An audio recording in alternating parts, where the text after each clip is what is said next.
Welcome again to my backyard. You're here quite a bit, it seems, which I'm okay with. But you know, let's keep it all under control here. Today, tri-tip.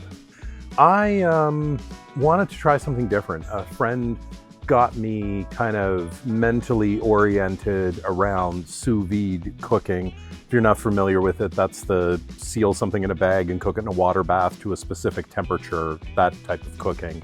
I'm familiar with it. I haven't done it, but I thought I would give it a try. I happen to have two Prime tri-tips from Costco. Took them out of the freezer a few days ago, let them thaw in the fridge, and then seasoned them. I left one in the fridge overnight last night to air dry. Came out beautiful, looks fantastic. You'll see it in a moment. And then the second one I actually sealed in the bag, put it into a sous vide, got it up to about 134 for 12 hours as the water temperature. So we're gonna cook both of these today, and we're gonna see how this turns out. Here's what I'm going for. I know tri-tip is supposed to eat more like steak, and I'm totally okay with that. Tri-tip, like every other meat or anything you put in your mouth, is totally a personal choice, and I'm not here to tell you what to put in your mouth. However, I will say that I prefer my tri-tip on the more tender side. I just have a preference for that. So I'm gonna try it, see if I can get there today. That's the goal of today's cook. Technically, the sous vide tri-tip is already cooked. It's already up to temperature. It's a perfect medium. It's ready to go. And when I took it out of the bag, I won't lie, I looked at it. And this gray that everybody talks about, oh, it's gonna turn gray, it's gonna look unappetizing and all that. That was not my case. My case, I used the Meat Church Gospel. I used my mushroom foundation that I have the recipe in some of my other videos here. And I used some 16 mesh black pepper. And I will tell you, that thing just looked appetizing. It smelled amazing. And the juice that came out of the bag was probably the most tasty au jus I have ever had. It was incredible. It is now mixing with butter on my stovetop. I am just gonna use that as a finishing sauce later for this, after this cook. But the plan today is I have both tri-tips sitting on the Even Embers charcoal drum smoker right now. I've got my B&B Championship char logs in there, just using up the last of that bag. I'm gonna move over to something different after that's done. Took a chunk of post oak on there to give it some nice flavor for the beef. And we're gonna smoke one of these until the bark looks right. Don't really care what the internal temperature is. However, I do have my Temp Pro set up so that I can monitor my grate temperature and the actual temps of each one of the tri-tips. So I'm not just, throwing it to the wind here. I'm gonna pay attention to it because I don't wanna overcook either one of these, obviously. But the second one, the air-dried tri-tip, is just going to cook what would, I guess, normally be for a smoker. I could do it on the Santa Maria, but I'm choosing to do it on the smoker today. And we'll see if there's a difference in tenderness here. I'm gonna try to take the air-dried version up to about 120, 125 degrees. Then both of them are coming out of the Even Embers and going onto that bighorn broiler that is behind me on the counter. That thing's gonna be cranked up to about 1500 degrees, and it is going to sear and char the exterior of both of these tri-tips.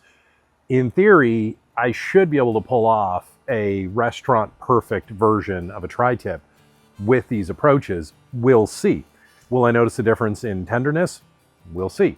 Will I notice a difference in the smoke? We'll see. I can tell you it's unlikely you will see a smoke ring on the version that is already cooked in the sous vide.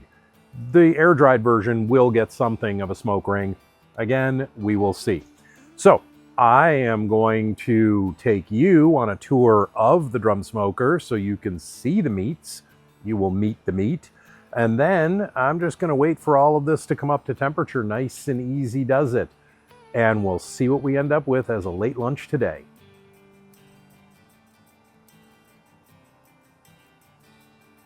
There we go. So give you an idea where we're sitting here.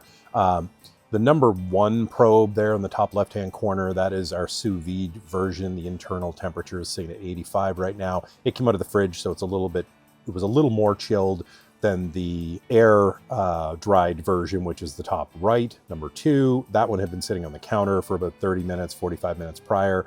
And our grate temperature is right there on the bottom left at 250. So this is telling us we're around 260. Well, hang on a second. Clean that off. There we go. So we're around 260, 270. That's in the upper dome here. Oh yeah.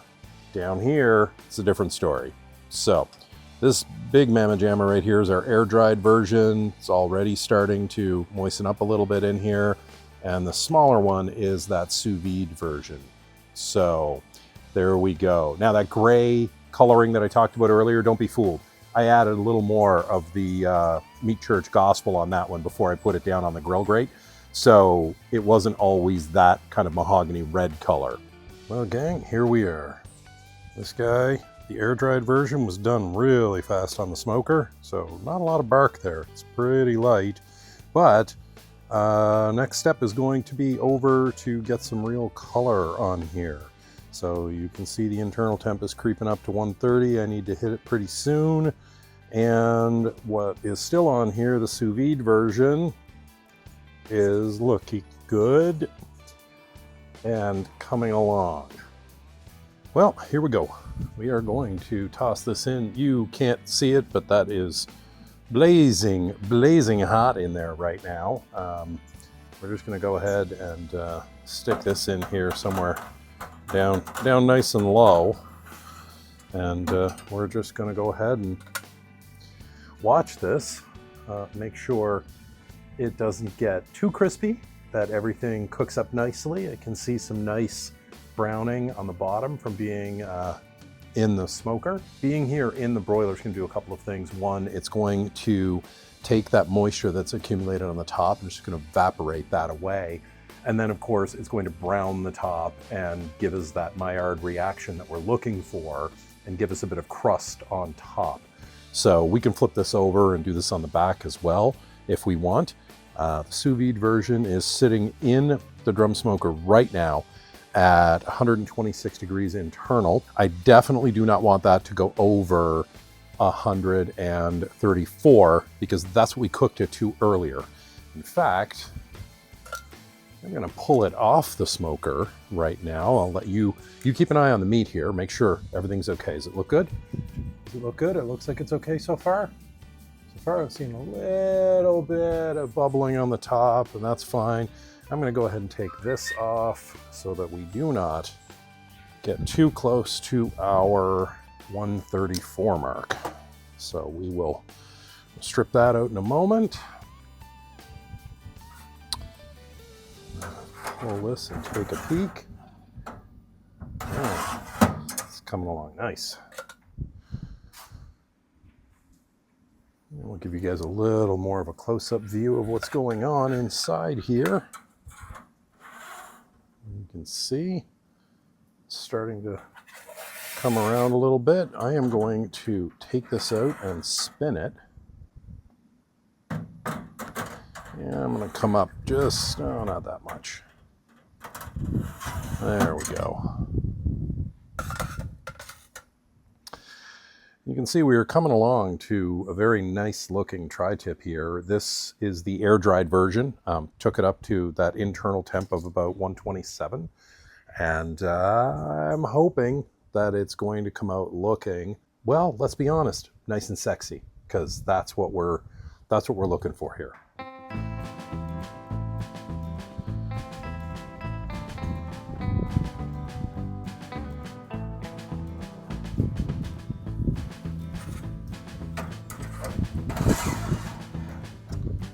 We're almost there.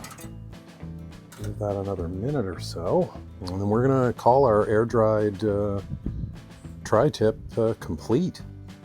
Very fast cook, only, well, maybe half an hour, 35 minutes total from hitting the Even Embers Drum Smoker and then getting finished up here in the Bighorn.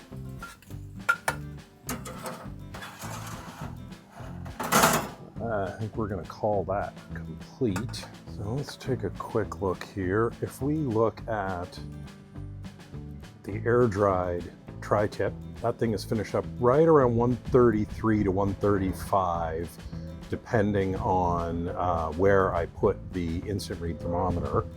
And we are looking at the Sous Vide version on the left there, and that is prior to going in. Now we'll take a quick look and we'll see what our temperatures look like before and after for that one. So I'm looking at, okay, so that's about 130, 128, 125 in there prior to hitting the broiler. We are going to put this in. It's a little bit higher, so it's probably going to crisp up a little bit faster on the broiler here. I am super excited about this. I do want to get it in and out pretty quick because we're already right at that medium temperature, just slightly below medium, and I want to make sure that we don't raise the internal temperature much more. So just like that, we know that that's too much. So we're going to lower that down a little bit. So it gets hot in a hurry in there. It's probably running at about 1,000 degrees right now based on where I have it sitting. So because this guy's a bit smaller, we can move it around and keep an eye on it.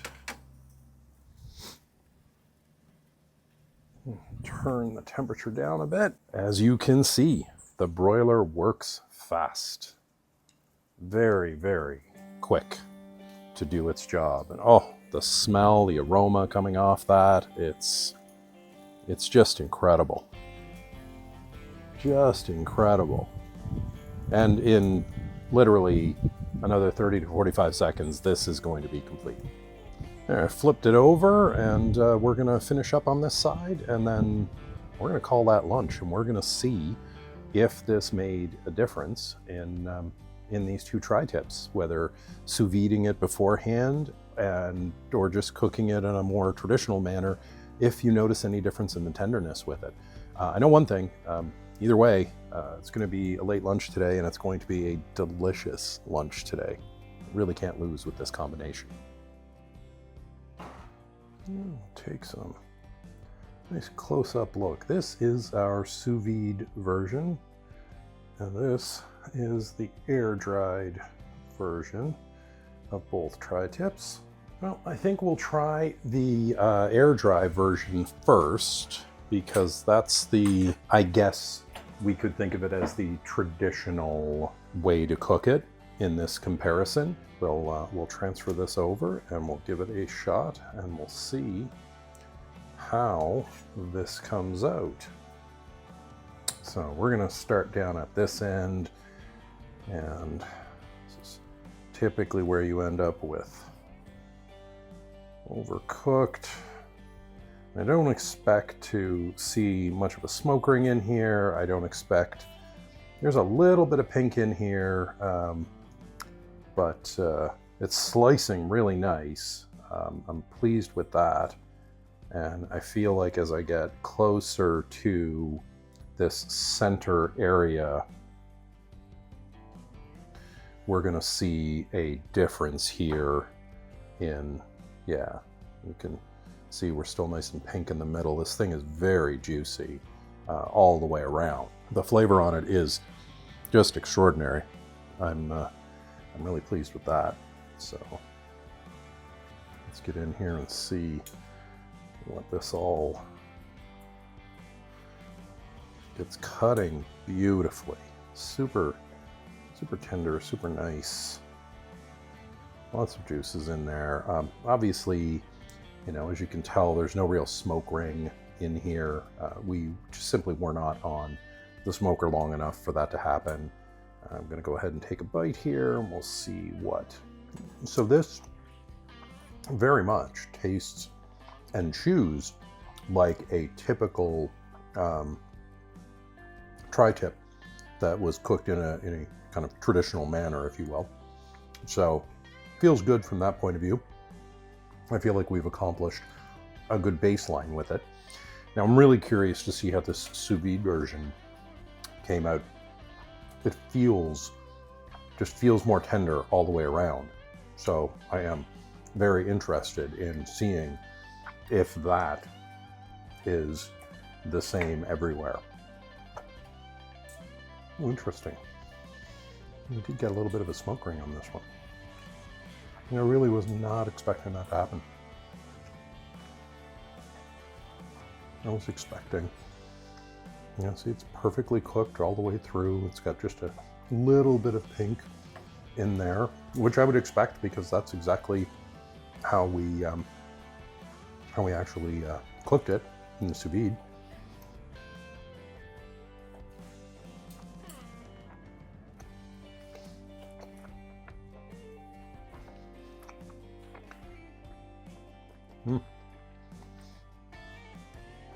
Perfect all the way through.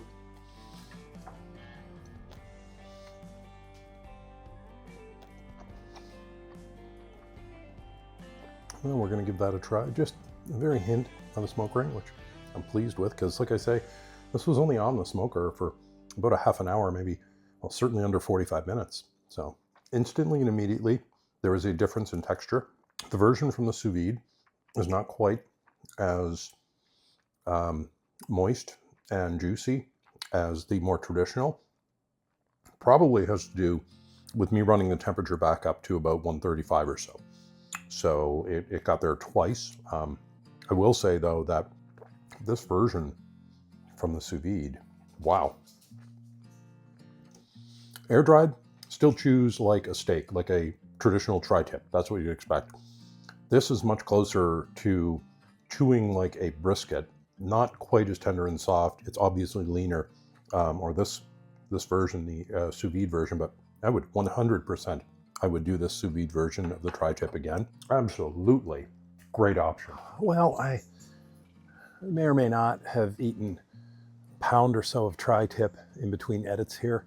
I can tell you without a shadow of a doubt that using the sous vide to pre-cook one of those tri-tips, there's an absolute difference. The texture is much softer.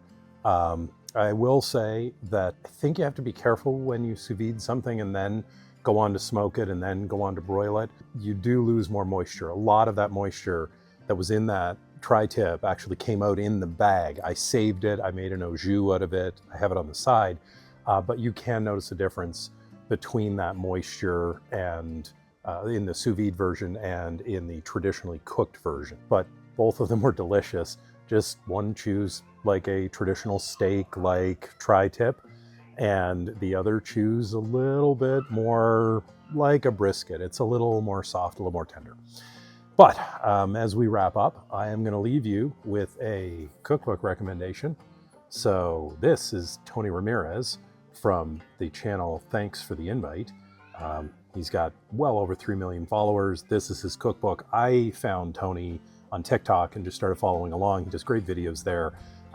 Super simple. The flavors are Filipino and Cajun.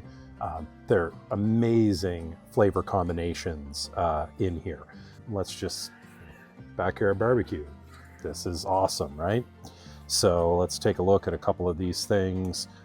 Salt and vinegar wings, garlic lemon pepper wings, smoked Cajun jambalaya, Cajun honey butter shrimp, adobo barbecue chicken. I mean, just look at that and tell me that you can't just smell the spices. In fact, recommendation for Tony, if he ever comes across this, you need to put little pockets on the pages in here full of spice so that we have a smell accompanying this cookbook. Because, wow, this is just amazing stuff. His techniques are great. He approaches everything very simply. Can tell you, I got this book maybe a year or two ago now. It's fantastic. I would recommend it to anybody. I can put a link to it down in the description. I'm not going to bother with an affiliate link, just straight link. If you want it, go get it. I'm not worried about it. And yeah, enjoy.